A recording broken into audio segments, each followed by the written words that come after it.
வணக்கம், welcome to tastytawa. இன்னைக்கு நம்ம சின்ன மெஸ்லாம் செய்யக்கூடிய ஒரு சட்னி ரெசிபி தான் பார்க்க போறோம். நம்ம எக்ஸ்பீரியன்ஸ் பண்ணியிருப்போம், சின்ன மெஸ்ல ஒரு டிஃப்ரெண்டான ஒரு ஸ்டைல்ல சட்னி பண்ணி தருவாங்க. அந்த சட்னி தான் 5 மினிட்ஸ்ல எப்படி ரெடி பண்றதுன்னு பார்க்கலாம் வாங்க.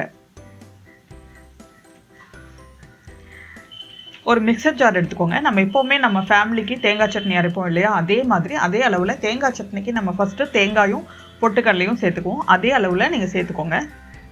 நீங்கள் உங்கள் ஸ்டைலில் எந்த அளவுக்கு தேங்காய் எந்த அளவுக்கு பொட்டுக்கடலை சேர்த்துக்குவீங்களோ அந்த மாதிரி சேர்த்துக்கோங்க. சேர்த்துட்டு இது ஒரு பக்கம் வச்சுருங்க. இப்போ ஒரு பேனில் 2 டீஸ்பூன் எண்ணெய் விட்டுக்கலாம்.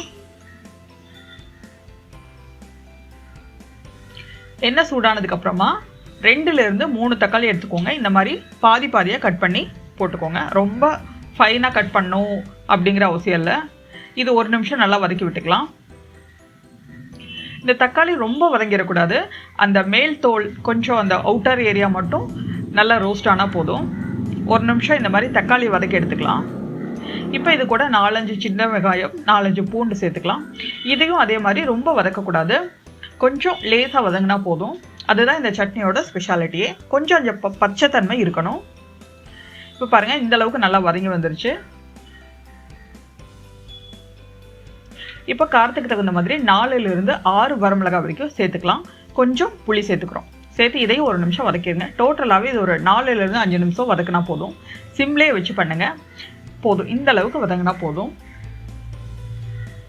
இப்போ நம்ம வதக்கின எல்லாத்தையும் இந்த தேங்காய் பொட்டுக்கல்லையோட சேர்த்து போட்டுக்கலாம். இந்த சட்னி இட்லி தோசைக்கு ரொம்ப நல்லா சூட் ஆகும். நம்ம ரெகுலராக அரைக்கிற தேங்காய் சட்னிக்கு இது ஒரு நல்ல ஆல்டர்னேட்டிவ். ஒரு விதமான ஒரு நல்ல வித்தியாசமான டேஸ்ட்டில் இருக்கும். ஃபேமிலியில் இருக்கிறவங்க கண்டிப்பாக அப்ரிஷியேட் பண்ணுவாங்க. ட்ரை பண்ணி பாருங்கள். இது கூட தேவையான அளவுக்கு நம்ம உப்பு சேர்த்துக்கலாம். சேர்த்துட்டு எப்பவும் போல் நம்ம சட்னியை அரைச்சிக்கலாம். அரைக்கிறதுக்கு முன்னாடி கொஞ்சமாக கொத்தமல்லி தழை ஆட் பண்ணிக்கலாம். இதில் தக்காளி வதக்கும் போது கொஞ்சம் கருவேப்பிலையும் சேர்த்து போட்டு வதக்கலாம். நல்ல மணமாக இருக்கும். இப்போ இந்த மாதிரி நல்லா அரைச்சி எடுத்துக்கோங்க. இந்த சட்னி கொஞ்சம் தண்ணியாக இருந்தாலும் ரொம்ப நல்லாயிருக்கும். தண்ணி அரைச்சிங்கன்னா ஒரு 2 வரமிளகாய் சேர்த்து போட்டுக்கோங்க. ரொம்ப சூப்பராக இருக்கும். அவ்வளோதான், 5 நிமிஷத்தில் மெஸ் ஸ்டைலில் செய்யக்கூடிய ஒரு சூப்பரான ஒரு சட்னி நம்ம 5 நிமிஷத்தில் ரெடி பண்ணிட்டோம். இதை கடுகு கருவேப்பிலை போட்டு தாளிச்சிடலாம். கண்டிப்பாக நீங்கள் உங்கள் வீட்டில் ட்ரை பண்ணி பாருங்கள். மறுபடியும் இன்னொரு வீடியோவில் மீட் பண்ணலாம். தேங்க்ஸ் ஃபார் வாட்சிங்.